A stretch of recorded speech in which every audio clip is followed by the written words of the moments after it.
Sobat Spekta, kembali lagi di ITK Talks episode ke-18. Kali ini kita akan menjawab pertanyaan teman-teman sekalian tentang Summit ITK yang sudah di-share di Instagram @ITKofficial. Dan untuk menjawab pertanyaan-pertanyaan Sobat Spekta terkait Summit ITK, hari ini kita sudah mengundang tamu spesial. Siapa dia? Telah hadir bersama kami Wakil Rektor Bidang Akademik ITK Profesor Nurul Widya Astuti, SSI, MSI, PhD.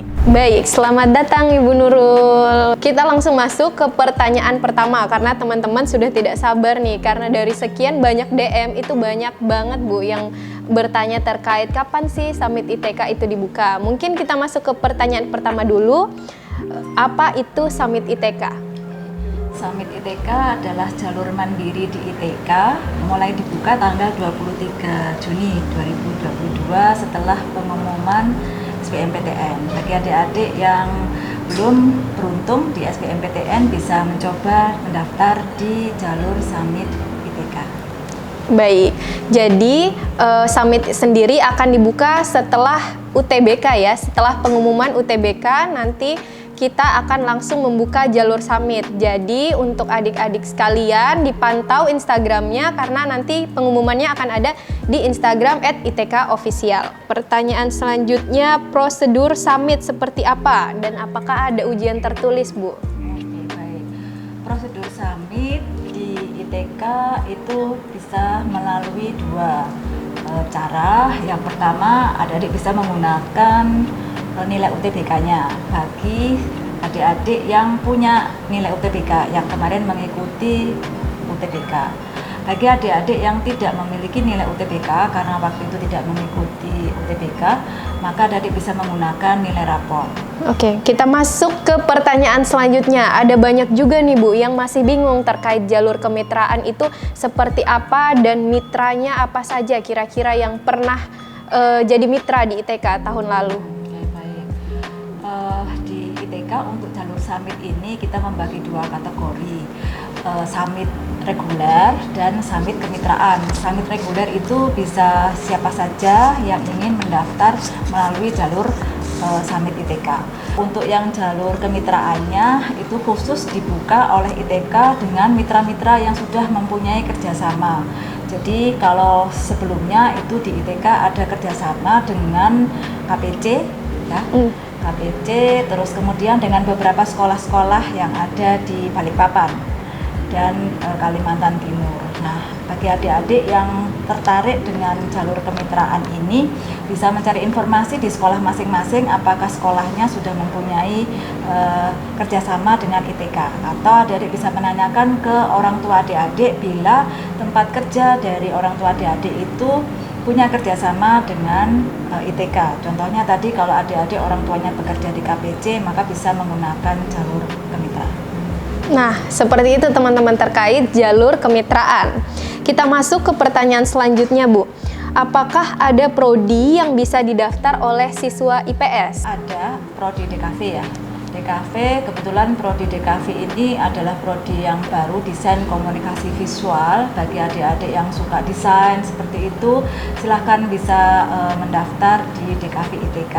Tahun ini prodi ini adalah prodi yang paling muda, yang ke-22, mulai dibuka melalui jalur SBMPTN kemarin. Kemudian sekarang ini dibuka melalui jalur Mandiri Summit. Selain DKV, prodi lain yang bisa didaftar oleh siswa dari IPS itu ada fisika, matematika, PWK, teknik material dan metalurgi, kemudian arsitektur, statistika, rekayasa keselamatan, bisnis digital. Nah, jadi untuk adik-adik sekalian yang memang dari IPS tapi ingin masuk ke ITK itu bisa banget dan ada banyak juga pilihannya. Jadi jangan sampai ketinggalan, disimak informasinya dan jangan lupa daftar nanti ya. Oke, kita masuk ke pertanyaan selanjutnya ini Bu. Apakah SPI itu bisa dicicil dan apakah UKT jalur mandiri itu bisa menyesuaikan dengan gaji orang tua? Oke, baik. Tahun ini istimewa ya, di ITK ada perubahan dari tahun yang sebelumnya. Untuk UKT di jalur Mandiri Summit ini sekarang bisa didasarkan pada kondisi keluarga masing-masing dari orang tuanya. Jadi nanti adik-adik pendaftar di jalur Summit ITK akan diminta untuk mengisi beberapa dokumen gitu, melengkapi beberapa dokumen yang akan digunakan sebagai pertimbangan untuk menentukan berapa UKT dari masing-masing pendaftar begitu. Terus kemudian kalau untuk SPI tadi ya, Iya Bu, betul. untuk SPI ini sudah ditentukan untuk tiap-tiap prodi berapa besaran SPI-nya, bisa dilihat di website ITK. Kalau untuk SPI tetap sama ketentuannya dengan yang sebelumnya, jadi besarannya tetap sama, tidak berdasarkan pada kondisi orang tua. Jadi sudah ditentukan oleh ITK berapa besarannya. Namun SPI ini itu bisa dicicil begitu. Nanti ada mekanisme bagaimana melakukan proses pencicilan dari SPI-nya.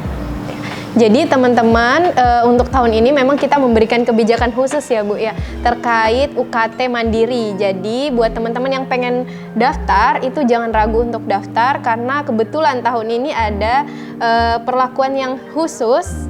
Jadi silahkan cek websitenya untuk mengetahui biaya UKT dan SPI yang ada di ITK. Selanjutnya ada lagi pertanyaan terkait apakah summit ini bisa menggunakan KIPK Bu? Karena mungkin ada beberapa pendaftar yang dari SNMPTN atau SBMPTN. Ya, baik. Kalau summit ITK itu tidak bisa menggunakan KIPK begitu ya, karena KIPK sudah difasilitasi di jalur SNMPTN dan juga jalur SBMPTN. Sehingga di jalur summit ITK ini ITK tidak menggunakan fasilitas khusus untuk yang KIPK ya. Ya baik Bu.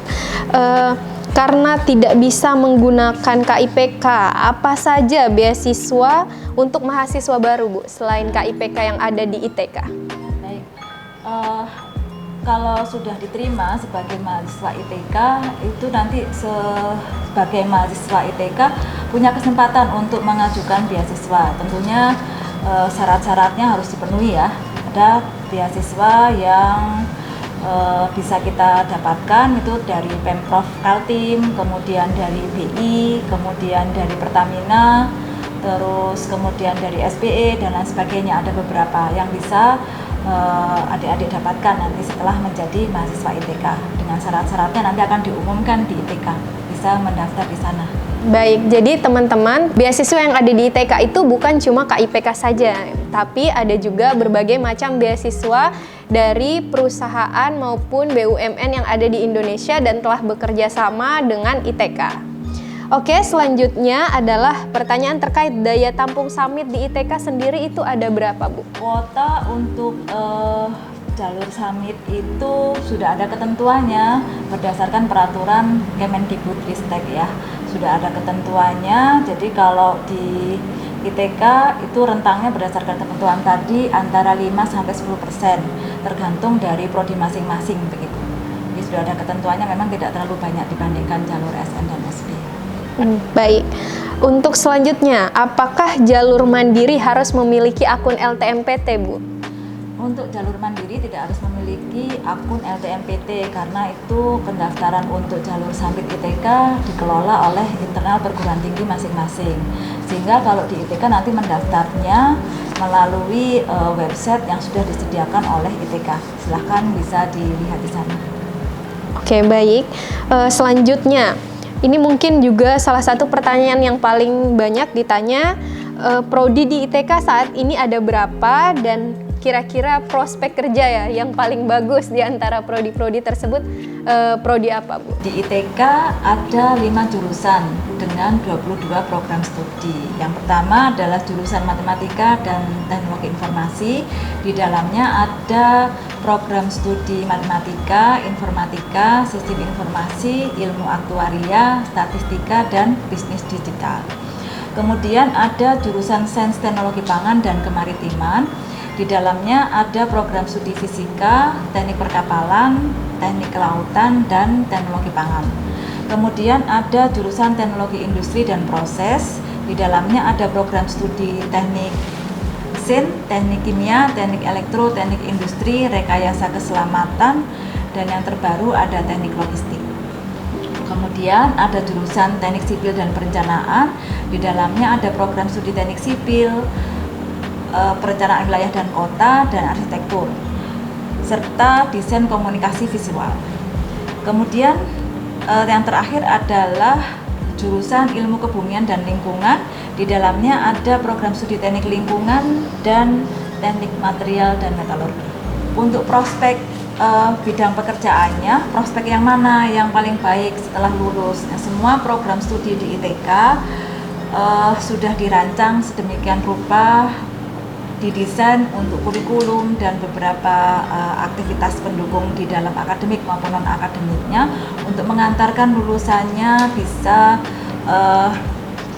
mempunyai prospek pekerjaan setelah lulus nanti.